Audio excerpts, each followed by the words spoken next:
تاوي هزنك يحزن بحق يحزن با يحزن حمد وتግራይ እንዲያውም በፍላይ አነ ዛመሮ ናይ ክልል መንግስቲ ትኩረት አይርዑልን ኒቶም ዲደቅና ወላድና እንኳን ከአብራክና ዝተወለዱ ስለዚህ ሓደ አመፀኛ ተኮይኑ እንኳን ንተ አመፀኛ ክታዳሉ አይግበካን እንኳን በመንፈሳዊ ህይወት ይትረፍ ማለት ስለዚህ እዚ ንምንታይ ንባህሪትና ትሩዝም በጣም እንወቅስባ ምንም አይትገበረን አንተ ይገበርሎም አይትገበረን اسمع تبي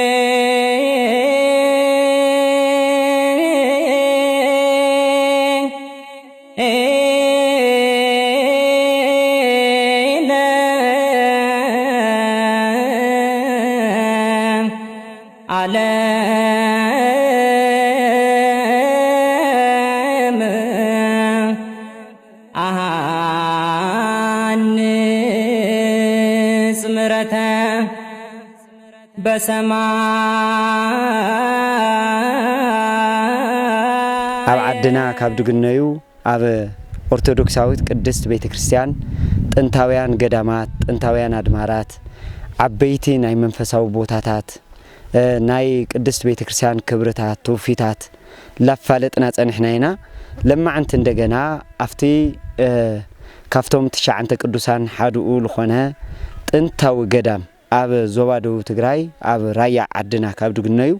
ዓበይቲ ገዳማት በቀዳምነት ድግለጽ ብዙሕ መንፈሳዊ ትውፊታት ብዙሕ ጸበላት ናይ በረከት ቦታ ካብ ድባሃሉ ዓበይቲ ገዳማት ሓደ ተገኒና ነና እዚ ገዳምዚ መንዩ ልባሃል አባይናይ ወረዳ አባይናይ ጣብያ ኢልግነይ ታይ ውሽጣው ሴታት እንህዎ ታይ አይነት ታሪክ ለሐዘ ገዳምዩ ልብል በቀዳምነት ንርየና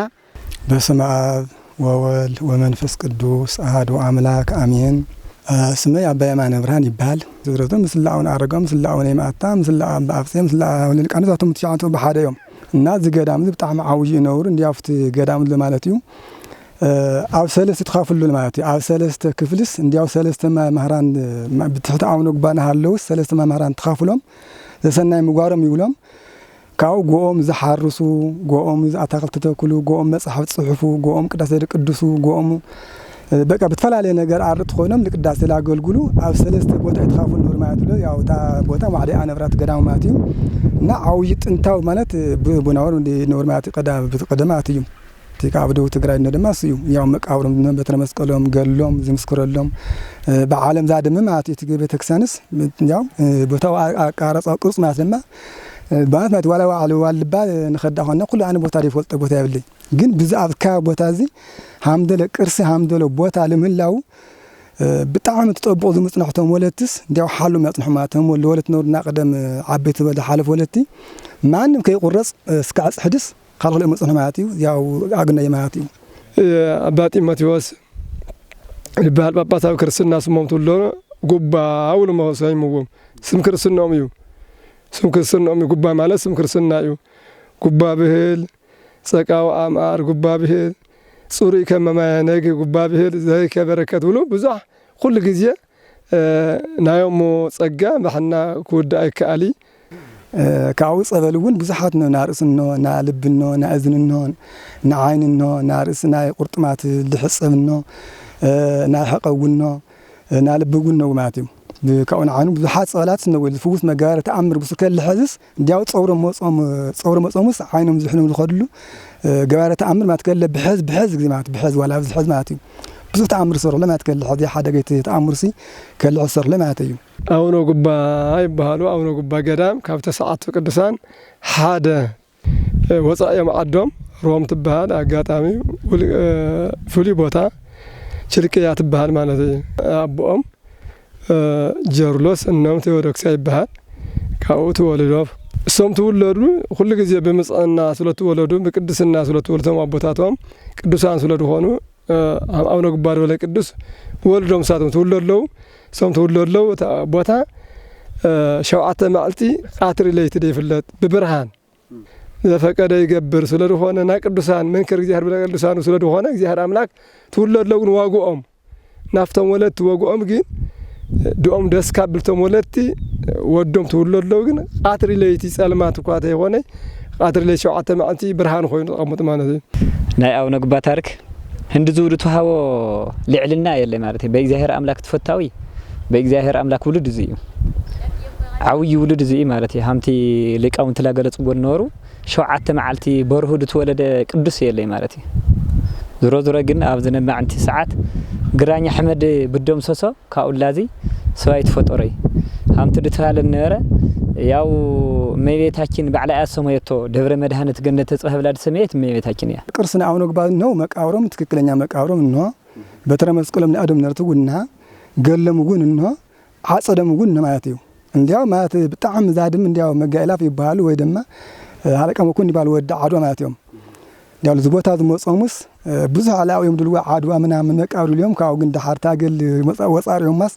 ካው በትክክል ቢግል መጾማት ያብዚ እንዲያው በጣም ያሐዝነ ሆደ ማለት ብሱር ታይሰርሕ ለአን በዓለይ ኣብ ወላ አሁን ጳውሎስ ሆነ ወላ አሁን ማቲያስ ራስካችሁ ሆነ ሰርሕ ለቆ ግን እዚ ድመስል ገዳም እዚ ድመስል ቦታ እንኳን ይቅር ለትግራይ ለዓለ ኢትዮጵያ ሲ ለዓለም ዛድም ቤተክርስቲያን ሲ ታይሰርሕ ለዝነ ወረዳ እዝን ዘዋሲ ታይሰርሕ ታኾን ዲዓብ ይጎሎም በጣም ያሐዝነ ሆደ ማለት ባለ ያሐዝነ ሆደ ማለት እንታው ገዳም ይሆን ተሙ ልቃውምት ላስተምርና ወለ ላስተምርና መጾም ማለት ነው ፍላይ ንጉስ ገብረ መስቀል መጾም ሀምድ ገደባ ኣብ ጎድለን ነው ብቲ ልቃውምት ለን ማህሪና ጽነሕና ማለት ነው ካውን መጾም ትግራይ መሐመዱ አይንፈጥ ስለቦረዩ ግን ኣብ ዛዕድመና ደረጃ ሕና ላብዚ ኣብዛው ተወልድና እኔ ዓርሰ ኣብ 7 ትውልስ ኣብ ዘይ ነው ካብ ዘይተቃጣውሱ ማለት እዩ ስሪው ልብስሩ ከአቦይ ነዘውልስ ድኻ ቆልዓ ወዱ ሙጂት ማለት ሃም ድረይ ማለት ኩሎም ረና ያውን ለዓለሙ ብዙሓት ገዳማት ረና يوم ላውን አረገድ ባዓለም ሃሚ ወለም ሃምሰብ ሃምድ ጎርፉላ ሃሚደለ ስርሐም ድስርሖምላ ሃሚደ ታሪክ ሃምድ ግበሮምላ ይቅር ክረ በዓል ኳስ ናኻልና ቁርሽ ይቅረብስ ጥራሕና ክፍትና እንስ 478 ገድ ይስራሕ ጥራሕት ክፍት ማለት እዩ በጣም እዚስ እንኳን ይቅር ለዝነ ቤተክርስቲያን ድዝነ ካህን ይቅረብስ ለዘካብ ነ ቤተክርስቲያን በሙሉስ ለሽፍን ገዳም ይኖር ብስሩ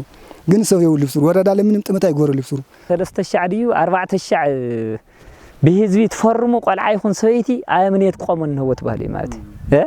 آمنيت قومن هو زي هندزوخان قدام يلي تفالطوا لن دحد ام آمنيت ديولو ما راح ندحد ام ديولو بسكا غواي سلدخونه مالتي بسكا غواي سلدخونه يعلس بسلوله يعلي يناس يدقق يودل آمنيت قومن هو دبل هاجر سفكت وردا بيت كنت مالتي تونا ጫቁጥር حزن هاجر سفكت يوردا بيت كنت مالتي كساون معنت سبدي مقام حادث نايخا ولا كيخا بدد بهالنا بتاتنا مسلنا نايخا اسخاتهم غون عيالنا غون نايخاتهم سل دخون السرح زو يمصخم ابزي هندزخون رهصي صرغا ديت صرغو حدا ديت صرغو هندزخون رهصي غعيخم دز بيت كريستيان زو እንደምፍላጥ መጽኹም ነው نايخاتهم سرح سل دخون اذا امنيت زغون እንደحدامنا عالو سرح እንደحدام ሆይኑ ሃሙይ ማለት እዩ 3 ዓመት ኮ መጉትና ለና እዚ ገረብ ሓያ ይባል ማለት እዩ እዚ ያቅሪ ይለ በሃደ ገረብ ሓያ ሰቅሎም ተዋጾ መሀል ማህበር ነገር አይነት ሆይኖም አውዱር ሆይኖም ወድፈጠርዎ አው ነግባ ገዳም ሙለው እንደያ ምስ ሀገረ ስብከት ምስ ካለ ይተዋቅዕናሉ አውዝ በጽሕና እንህና ማለት እዩ ዲሞሎክሲሲ ብዙሕ ይመጽ ይኸድ ምክንያቱ ገዳም ማለትኮ መምር ከፍተሉ ግዴታ ሕጉ ስለድኸድ በሕግ ስለድኸድ ትመናኑ ውን ስርዓት ሓሉ ስለድኸድ በሕግ ገዳማት ማለት ምሳሌ ለርደሙ ትልሞ ማም ይጎራም ድኸድ እዚ ግን ሓደ ዝብላዕ የለይ ለምን ኻይ ዝሕደር ይሞጽ ልሙን ይሩሕዎም ተመሰም ይኸዱ እናስ የውልቁም ነገር መቁነንስ የውል ለማዕንቲ ካፍቶም ናይ ገዳማት ገዳም ድበሃሉ ካፍቶም ብዙሕ መንፈሳዊ ክብርታት መንፈሳዊ ትውፊታት መንፈሳዊ በረከታት ርግነየሎም ዓበይቲ ገዳማት ዓድና እቲ ቁጽር ሓደ ማለት እዩ ሓቂ በእውነት እዚ ቦታ ከመይ ዓይነት ህልና ከም ዘለዎም ልዕሊ ዘለው ካብሕና ብዙሕ ዝበልጡ ኣቦታት ኣለው ኣሕዋት ኣለው በብቦታ ቢትፈላለየ ቦታ ናዚ ቦታ ተወለድቲ ጭምር ኣለው በሓቂ ኣነ ጋሻ እየ ለዚ ቦታ ያው መናኒ ቀሲ ገብረ ሚካኤል ይባሃል ስለዚህ ግን ብተለይ ዝተወለድቲ ኣብ ኣሜሪካ ዘለኹም ናዚ ቦታ ዝተፈለይቲ نزي أمكان لخالد ترفو صوت إيهم أخالد ما يبصح نيرو سلذي نزي قص خاتهم نعد خاتهم ندخلوا نتفلعلوا نزام من قد بتلي من قد يلخلوا خالد شجروا بدفني زلتي أي جلسنان مكناتهم من قد زلنا بزي من قد سلذي الرأيو أتي زسقمنا له لمس بمن قد سلذي خنايو لازم بر سيجرنا تجلسنا يزيب خاك جلس أي كالن بهذه ساعات تفعلوا عباراتنا قراماتنا كم يخونهم زلوا تفتل لحتهم سلذي نايتهم قدمات نايت ساعات تقدسان حاد وابا قبانا خوينهم نهاليو نمنتاي كابدك هافي الخان دقها ولا دقها وسيس بمنفس قدسيو نتوم دقنا اولادنا مكان كابراكنا زتولدو ስለዚህ ሓዱ ዓመፀኛ ተኮይኑ እንኳን ነቲ ዓመፀኛ ክታዳልዋ ይግበአካን እንኳን በመንፈሳዊ ህይወት ይትረፍ ማለት ስለዚህ እዚ ንምንታይ ንባህልና ቱሪዝም ብጣዕሚ ንወቅስባ ምንም አይትገበረን አንተ ይገበርሎም አይትገበረን እዚ ደብረ ዝግን ሰብ ስለደይውሉ ስለደይወለደ ያው ሃምቶም ኻላት ክብር አያግነይ ካብዚ ተናአሱ ቤተክርስቲያናት ክንደ ይግበረሎም እዩ ያሕዝን በሐቅ ያሕዝን ሐምደው ትግራይ እንዲያውም በፍላይ አነ ዛመሮ ናይ ክልል መንግስቲ ትኩረት አይርዑልን ደብረ መድኃኒት ገነተ ጽባህ አቡነ ጉባ ገዳም ይባል አቡነ ጉባ ማለት ካፍቶም ትሻዓንተ ቅዱሳን እተሓደዩ ማለት እዩ ካፍቶም ትሻዓንተ ቅዱሳን ተሓደ ኮይኑ ኣብ ደቡብ ትግራይ ብኽብሪ ብቅድስና ለዓረፈ ቅዱስ አቦናዩ ማለት እዩ ህዝ ገዳምዚ ካልኦት ናይ ተሳአቱ ቅዱሳን ድነው ገዳማቲ ታነጻጽር ተለኻ ብጣዕሚ ሃምዝ ወላድኡ ደረስዖ ውልድ ዓይነት ማለት እዩ ምክንያቱ መሰረተ ልምዓት ልበሃል የውሊ መንገድ የለይ መብራህት የለይ ኣብዚ ዘመን ዚ ስልክ መሰረታዊዩ ስልክ ብጣዕሚ ድቆራረጽ ዳርጋ ስልክ የለይ መናንያን ባህታውያን መለኮሳት ኣብዚ መጽሞ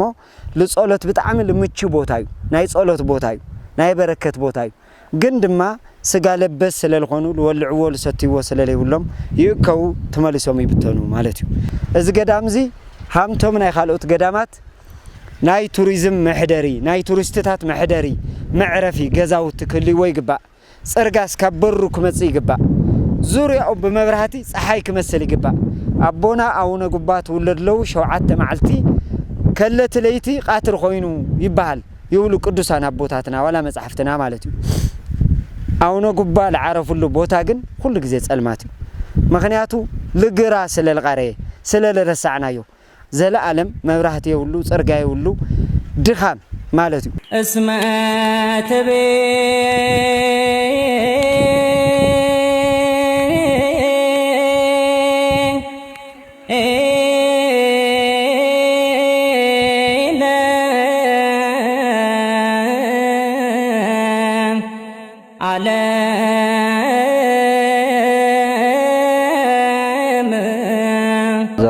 حقائق تحمل له حقائق مرحمتي أزا سمرتا بسماء العلها هذا رأسين تحملني هذا انها حشي مالتي زي عونها مو قلنا سخاخا ودخاقة مالتي او وش تخاف تخاقوها تحشي صدق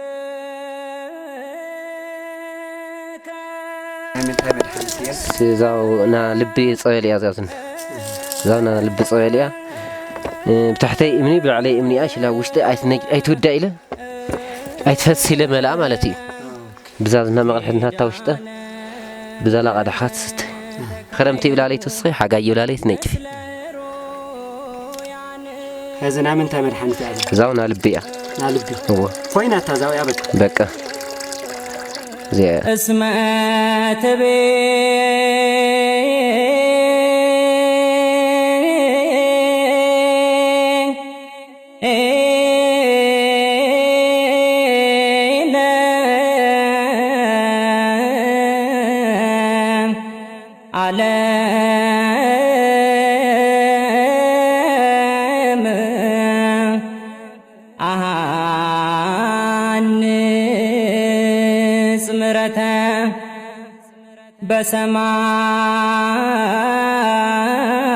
بسماء يزنا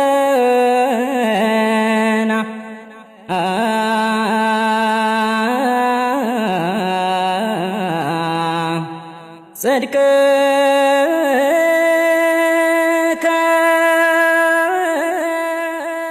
አቦና ናይ ጻድቁ ናውኖ ጉባ መካነ መቃብሮም እዩ እዚ ስለዚህ ከም ትርለኽሞ ናይ አቦና ናይ ጻድቁ ናውኖ ጉባ መቃብር ዝርከብ ቦታ ኢና ዘለናዮ ኪዳነ ተካይርኩ ምስለ ሮያን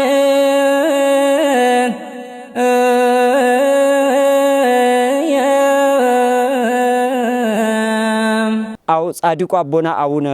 ጉባ መካነ መቃብሮም ኣብዝ ማእኸል ጸድፍ እዩ ትሪ ለኽሞ ማለት እዩ ጸድፍ ዝድኖ إذن دجنا رديتهم نورو خالقت قدوسان أبز ما أخل صدفزي ما بقى بزمن جزء خزيت ملكتات النفط سنفاتين أبا بتعم سنفاتين أبا بفلا يتختلت إمنة أرثوذكس زوادوس سنفاتين أبا أوجانا دنه ده يفلت ناس روحوا ونخد لنا بركة المجني كذبو تازيل عبي بركة الحزة يلي حق المزراب قدوسان أبوتاتنا عصمهم لجنة يلو قدوسان أبوتاتنا مسكلهم لجنة يلو قدلهم لجنة يلو بقونة محر خالد تملص يلو إذا قدام زي ده يفلت خالق قدام إلاش كنت تلفعت بسماء يزنا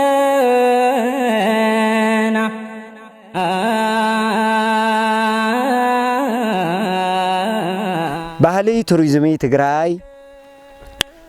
ሓሚ ካለይ ውዳእ ብጣዕሚ ኣብ ኣውደ ምህረት ኮይና ትዕዝብትና ንዕርፈለኹም ኩናው ካልኦት ገዳማት ትገብርዎ ዓብይ ኢንቨስትመንት ለምንታይ እዩ ዝገዳም ዚ ላብ ግራር ስዕኹም ለምንታይ እዩ ለኻልኦት ወርቅ ኣልቢስኹም ለኻልኦት ናይ ፈረንጅ መደቀስ ለይተረፈ ሰርሕኹም ዝገዳም ዚ ግን